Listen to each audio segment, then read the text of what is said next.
আমি এখানে টেবিলে বসে বসে অনেক বোর হচ্ছিলাম। তখন ভাবছিলাম কি করা যায়, কি করা যায়? হঠাৎ করে দেওয়ালের উপরে চোখ গেল। দেখলাম দেওয়ালের উপরে একটি জিনিস লাগানো আছে। এটা জান্নাত নিজের নাম দিয়ে বানিয়েছিল। তখন আমি এটাকে নিচে নামিয়ে দেখলাম এর উপরের অংশে জানভি লেখা, নিচে জান্নাত লেখা। এটার ৪ টা জায়গা আছে। তখন আমি ভাবলাম কি এর মধ্যে এই ৪ টা অংশের মধ্যে আমি একটা, একটা করে ফুল লাগাতে পারি। ফুল বানানোর জন্য আমি এখানে একটি কেচি নিয়ে নিয়েছি এবং একটি ছোট একটা পেন্সিল। পেন্সিলটি ছোট এত হওয়ার কারণ এটি ভেঙে গিয়েছিল, তাই এটা শুধু লাগানোর জন্য নিয়েছি। এখানে একটা আঠা আছে আর একটি গোলাপি কাগজ আর একটি লাল কাগজ। আমি এখানে গোলাপি আর লাল কাগজ শুধু ফুল বানানোর জন্য নিয়েছি। এখানে ফুল বানানোর জন্য আমি সর্বপ্রথম লাল কাগজটিকে আমি মাঝখান থেকে ভালোভাবে ভাঁজ করে নিয়েছি যাতে ভালোভাবে একটি দাগ হয়ে যায়। তারপরে দাগটির মধ্যে থেকে আমি কেচি দিয়ে কেটে আমি ২ ভাগে ভাগ করে নিয়েছি।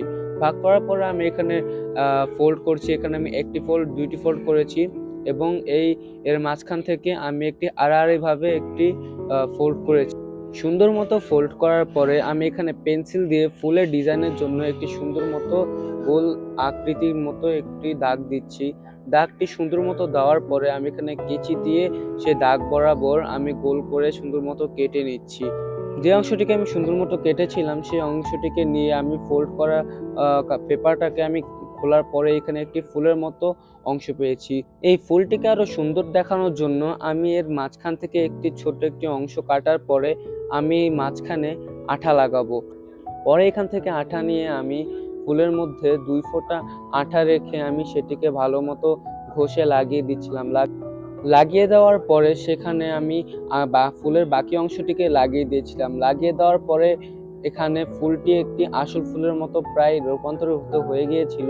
এখানে মাঝখান থেকে একটি গর্তের মতো সৃষ্টি হয়েছিল। পরবর্তীতে আমি এখানে একটি, একটি করে ৪ টি আমি ফুল তৈরি করে নিয়েছিলাম।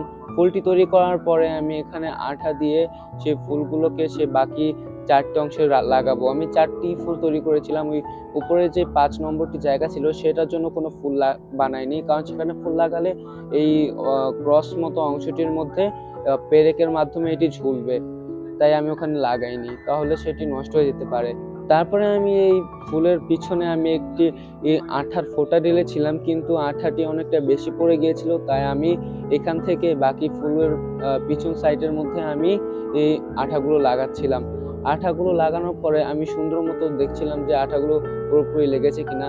আঠাগুলো পরে আমি ভালো মতো হালকা করে ছড়িয়ে দেওয়ার পরে আমি ফুলগুলোকে আমি সেখানে লাগিয়ে দেওয়ার জন্য আমি ভাবছিলাম কোথায় লাগানো যায়। আমি তারপরে কালারের সঙ্গে ম্যাচ করে আমি সেই গোলাপি কাগজের নিচে আমি গোলাপি ফুলটাকে লাগিয়ে দিয়েছিলাম। এখানে এক এক করে আমি সব ফুলগুলো লাগিয়ে নিয়েছিলাম। কালারের সঙ্গে ম্যাচ করে আমি লাগিয়েছি। উপরে লাল লেগেছে আর নিচে গোলাপিগুলো। তারপরে দেখি এরকম খালি ফুল ভাল লাগছিল না, তাই আমি কালারের সঙ্গে ম্যাচ করে আমি ৪ টি বল বানিয়েছিলাম যাতে আমি ফুলের মাঝখানে লাগাতে পারি।